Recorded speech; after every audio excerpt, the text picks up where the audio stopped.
Welcome to the Alcohol-Free Marriage and More podcast, recorded live from the cornfields of Central Illinois. We're all about thriving marriages and living free from alcohol.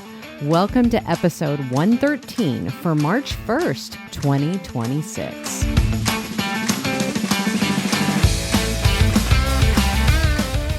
Well, hello there, children. Welcome way back to the Alcohol-Free Marriage and More podcast. I'm Matt, along with the always lovely Coach Amy. Hello there, producer Matt. We've been a long time gone, kids, and it shows because it took we do a drink of the week if you're a first-time listener to the podcast, and I've almost finished my drink of the week in the amount of time it took me to get this thing actually working again, so... It's been a bit. Don't let the weeds grow under your podcasting world because it takes a minute to get there. Man, you were really having to weed. Oh, I was on the struggle bus for real. But now that we're back, kids, don't forget to like, subscribe, tell all your friends, family, coworkers, neighbors, small group people, whoever you know, random people on the street, that'd be awesome. And also go out to down there in those show notes down there below, and you can download our Beyond Spirit 7 Tips, Start Your AF Journey, and our weekly marriage meeting guide, which we do every single week. Probably need to do it after all the stress of setting up this podcast. We don't do it every single week, but we do it a lot. Yes. And if you love Coach Amy and love what you hear here, and you could use a little help quitting that alcohol, you can always go to AmyEdwardsCoaching.com. And, boy, it's even been a minute that we remembered that. AmyEdwardsCoaching.com, and you can sign up for a discovery call. And not only alcohol coaching, but I also help with life coaching, general life coaching as well. Yes, but as it pertains to this, it might be alcohol. Alcohol. Relationship coaching. If you need someone to walk you through and help you see those blind spots. There you go. And maybe you're not seeing yourself. And I'm going to say we have a good excuse for being gone. Let's see. Oh, I don't think we podcast since you lost your dad, right? No, we did one. Did we? Not since then. No, not but since then. At the beginning of the year. No. Yes. So we have not done anything. And then, I don't know, other things came up. We had our son got married. No, that was a weekend. Okay, yeah, but not even that. It's just been... Things after things after things. It's just been that period of life right now. Yeah. Yeah, I can't blame the time of the year. I think, let me see if I can... What are you looking for? Well, I was just going to see when the last time we podcast, because it was... hold on here. I've got it. Yeah, I do have it. January? Well, it was beginning of January. Beginning of January. Yeah, because we did dry January stuff. Yep, we did a dry January. And whatever February was to quit, we missed that. I don't know. It's probably stopped drinking February. I don't know. But now it's Lent. Lent's another good reason. It doesn't rhyme with anything, but a lot of people quit drinking for Lent. Yes. I never did because 40 days seemed like a I never real could long either. time. I never could. Because think about it. If dry January would be easier because it's only 30 days. Lent's 40.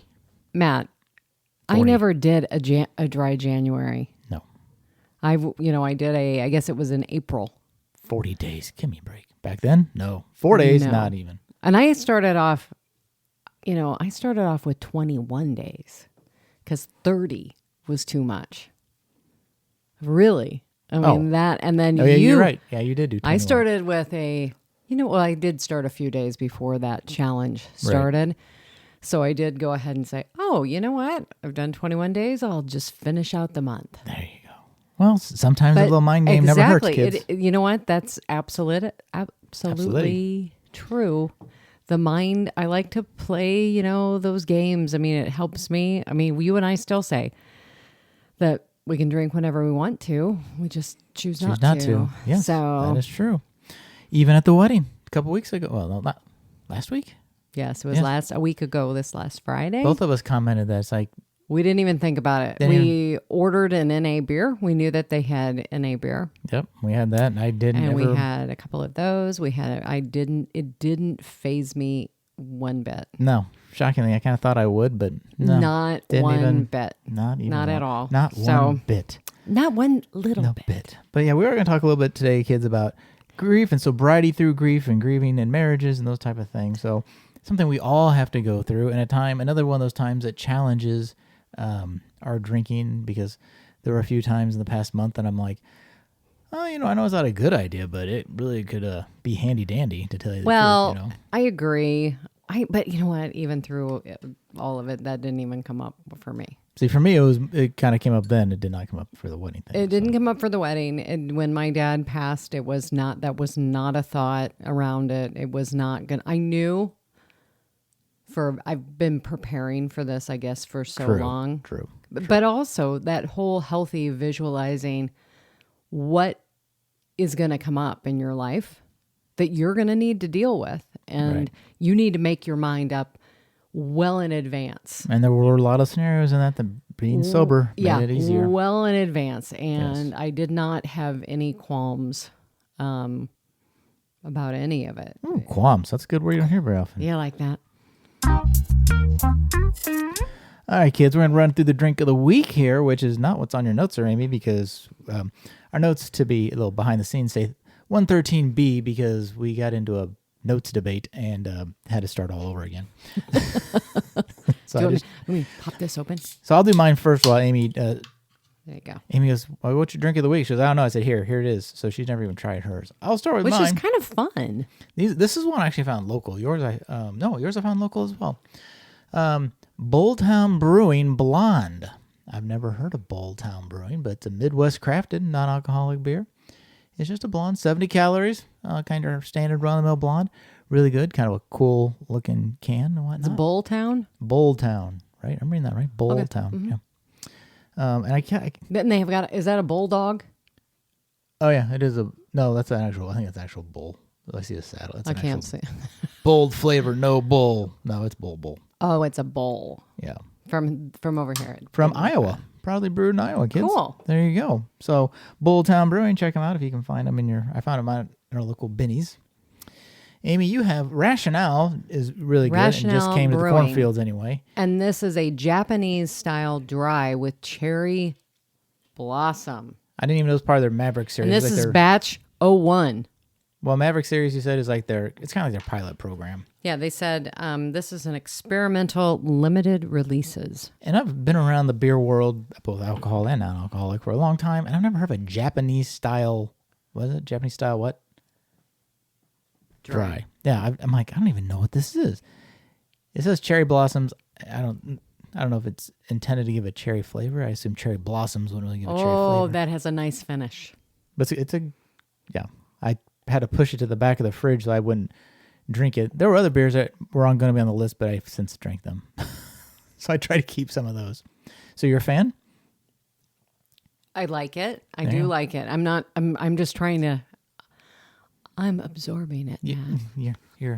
You're savoring, running it through your palate. I mean, you drink beer. You're not a huge beer person, but I like beer. You like beer? Here, try some. I know what it tastes like. I drank the other 4. Oh, you have? Oh. Yes, it's very good. Yeah, I like that. Yeah. I like how it finishes off. It has kind of a very light, almost like a little bit of a Coke. I would say that Rationale. A cherry Coke type. A little bit, yeah. A little bit of a cherry Coke finish to it. When you taste that compared to this Bulltown is a very good sort of, try that one. It's kind of I would put it in the category of I hate to say garage beer because that really cheapens it, but it's sort of your, a Sunday afternoon, Saturday afternoon ballpark kind of beer. This is a good Sunday. Yeah. A Sunday or a weekend. It doesn't have the complex flavor of yours, but it's not the same beer either, so that's And I really love the packaging. Sorry, Matt. I really love the packaging. I love how it looks like it's just been torn, and then you can see all of the. I think that's actually Rationale's kind of thing, and they change what goes behind it. Looks really cool. I really like the packaging on this. So there you go. Check out Bulltown or Rationale for your next NA beer soiree. Soiree, you like that? All right, Coach Amy. Let's talk about the double weight of grief and sobriety. Being sober while you're grieving. And I just literally said in one of our first bullets, it'd be easier if you numb out, because I you know what? Just mute my brain. Take numbing me away, out. Calgon. Alcohol was always the easy button, right? Yeah, 100%. I mean, that's... And I know that. I still know that. Exactly. Yeah. So it's like, yeah, that would be, boom, let's hit the easy button. Let's have a drink. And let's numb out. And yes, would it be easier? Absolutely. Like you and I have said over and over. But it's easy only for that amount of time. And then anything that you need to, excuse me. That's what happens when you drink beer on the podcast. Anytime you drink to avoid, Right. you're just kicking the can down the road, right?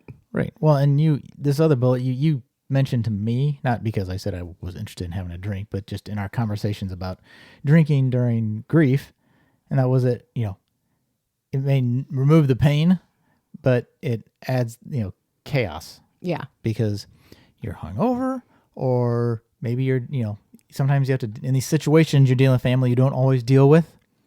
And, yes. If you're drinking, that doesn't help, or if you're hungover and tired, that doesn't help. Exactly. Scenarios. And if you're tired and you're irritable and all of that comes up, and if you're trying to process through, especially managing the, if it's a funeral, a celebration of life, trying to work with other people, either your siblings or other people who are involved in that process, it's not going to make that any easier. No. And I can only imagine if I would have been drinking, how irritable, how I would have not been able to just kind of process through. Okay, thinking through. Right. Thinking about the other person and what they're going through too, because they're going through the same grief process that you are probably going through. And I would have been like, why is there no booze at this wake?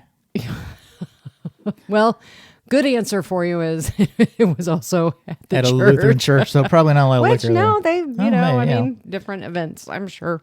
But so that was really good, and being present through all of it. What? I want to honor my dad.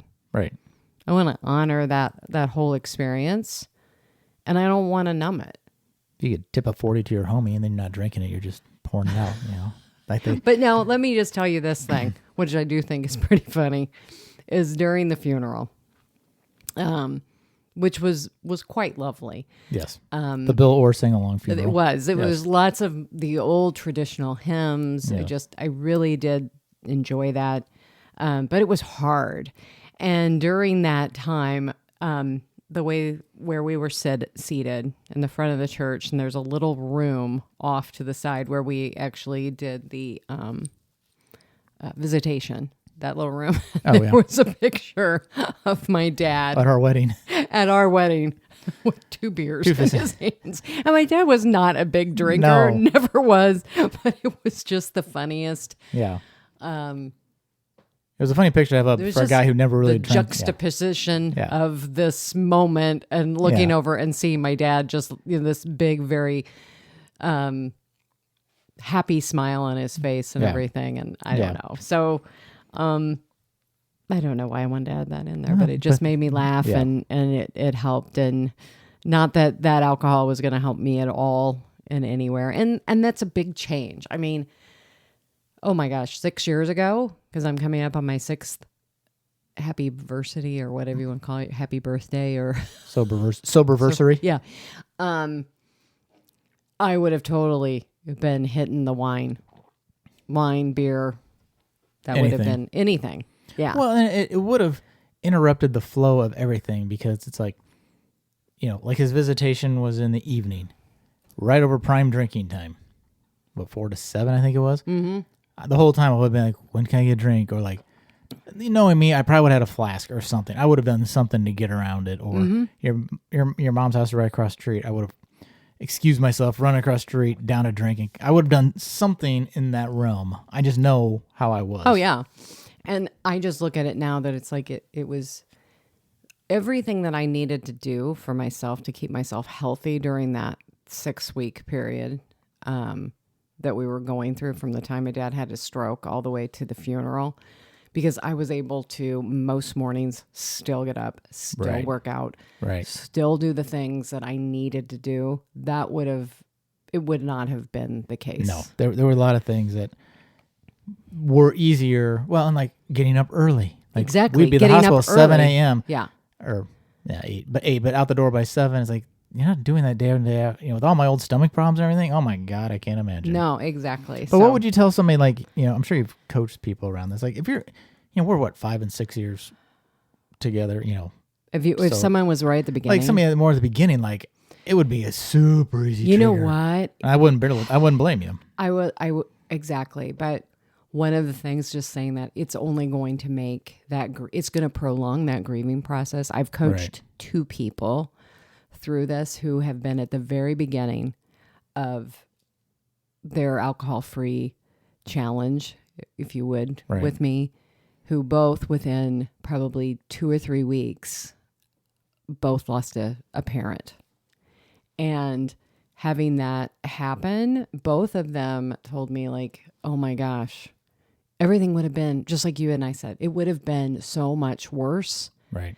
And they wouldn't have been able to process and actually honor that grief process either. I think that's one of the things is, I don't mean to sound preachy on this. I'm looking to see if she's going to be in the no, she didn't in the picture. But alcohol cheapens it. It cheapens that part of our life. Right. I really do. I feel like that would have just cheapened and made it. I don't even know how to describe it. Put it in words. But well, I think in early sobriety, if you use that trigger to numb your pain and get out of it, and right, wrong, or otherwise, okay, you're using it as you're giving alcohol a job, which is dangerous, but you're where do you draw the line at like, okay, I'm past that, I can stop drinking again, right? Like it's like, oh, I'm going to drink tonight, and then if we had drank through that whole off and on through that whole month, let's say, it would have just escalated. You can't tell me like the day after the funeral, be like, okay, that's over, I'm done. No. Like, oh no, I'm still sad, I'm going to keep drinking, or this is going on, or the paperwork, or there's always going to be another excuse. Next thing you know, you're 6 months down the road and you're right back to where you were. So exactly, and I think that is part of it. It makes it. I mean, it doesn't make grief easier, but it makes it easier to process the grief and at least to be present for the emotions. Because I think that, if you really truly, when we love someone the way we do, it's honoring to feel that pain. That shows us how much we really did love them. Right. Yeah. So why would I want to take away from that? Exactly. I would agree. Now, I would say our scenario tick easier because not a lot of drinkers on your side anyway. So True. I would say that. There wasn't a big, hey, let's get a group together and run down to the bar or what have you. So yeah, no.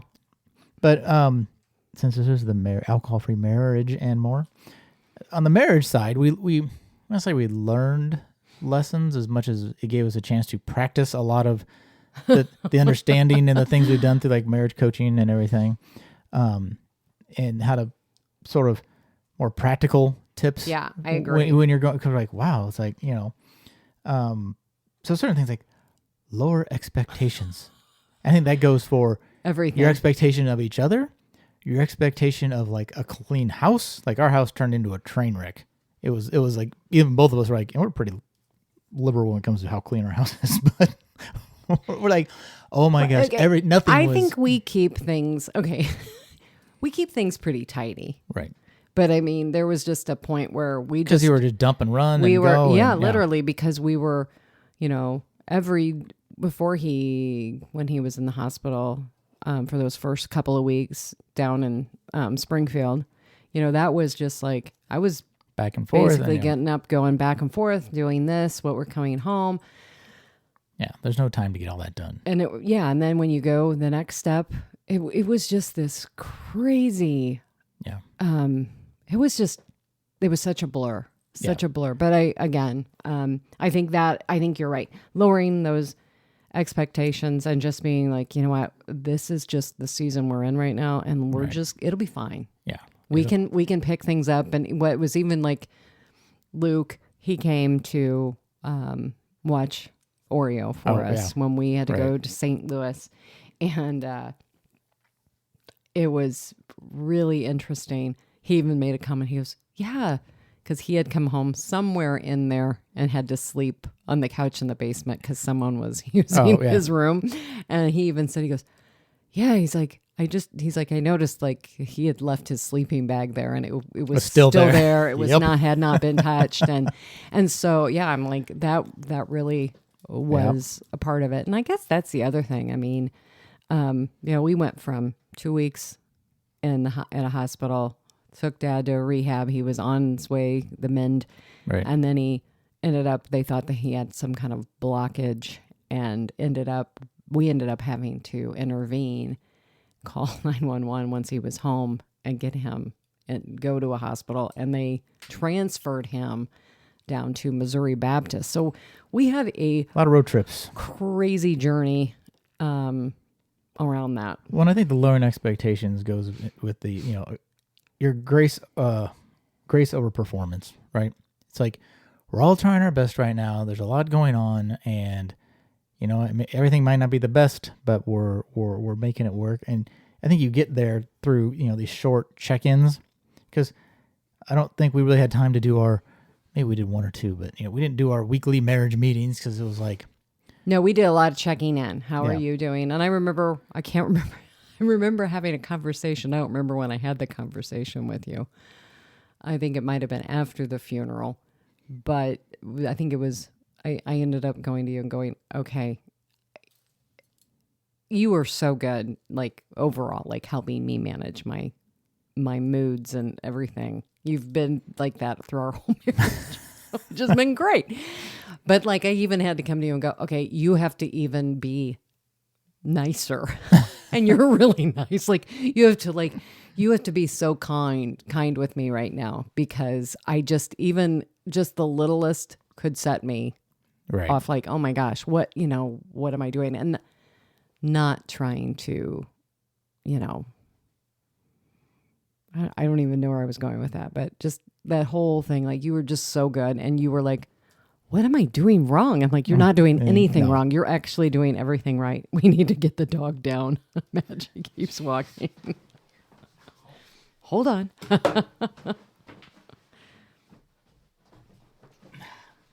Silly pooch.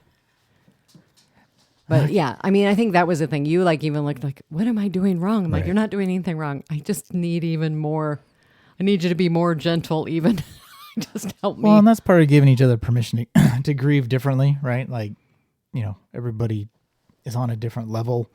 Well, I think, yeah. And if you subscribe to my newsletter that's coming out with this podcast, you'll be reading like that. Like all of these different things, you're trying to manage all of these different things. And then not only do we have, the funeral and that, then now we're getting ready for, we were getting ready for Luke and Maya's civil marriage. Right. And now we're getting ready to go on the, their wedding, where they'll be doing their vows and everything, which we're really excited about. But it's like so crazy how you were just on this roller coaster and you feel like you're absolutely fine, but there's this underlying weight that you're just like, what is that? And as I was talking to a grief counselor, she's like, that's called grief.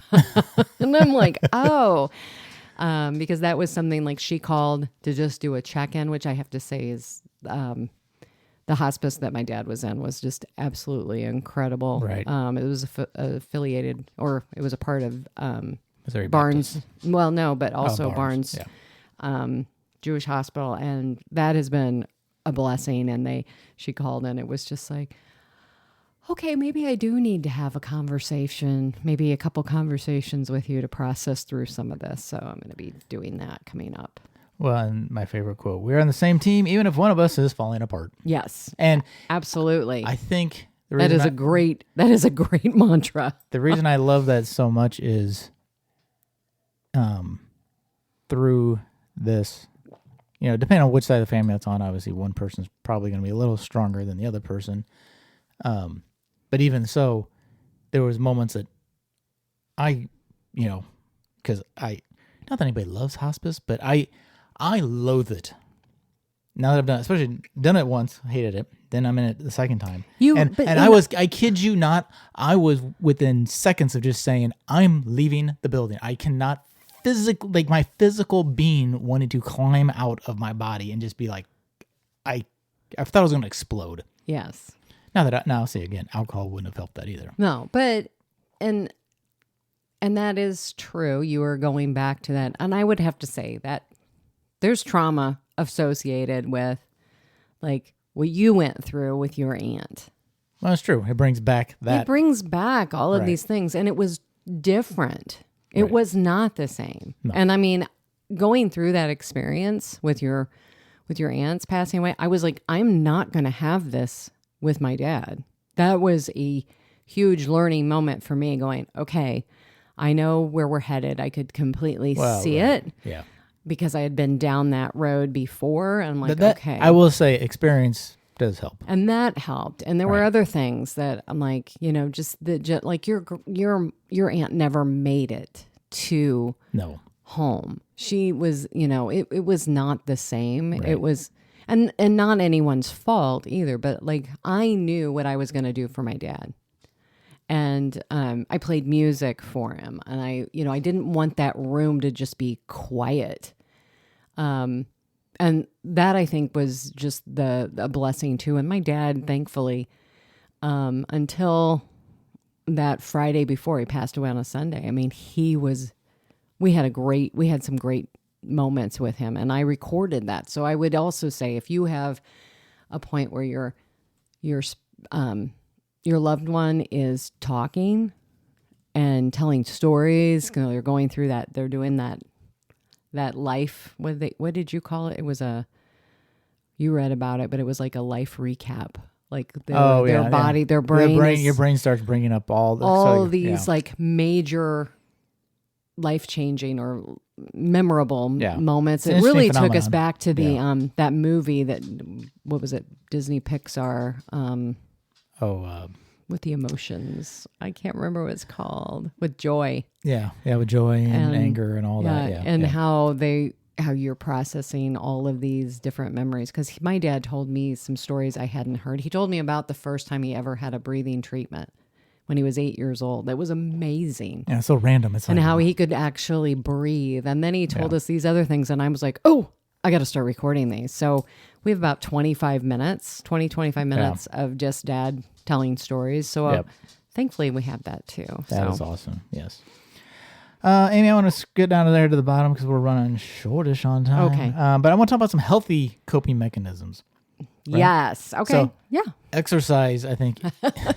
Exercise. It does a lot with the endorphins and everything. And you can, if you're angry, you can run out your anger. You can lift out your anger. You can. I got up. I mean, January was a rough month, but you still did pretty good. I did 18 workouts. I still did workouts when we were at the hotel. I would agree. Walking. I walked, walking around the hospital, the place we were at. They actually had they called it their indoor track, but it was just in the basement. They had a loop that people could walk. So, it's okay to step away to walk. And we talk I would about tell people breathing. But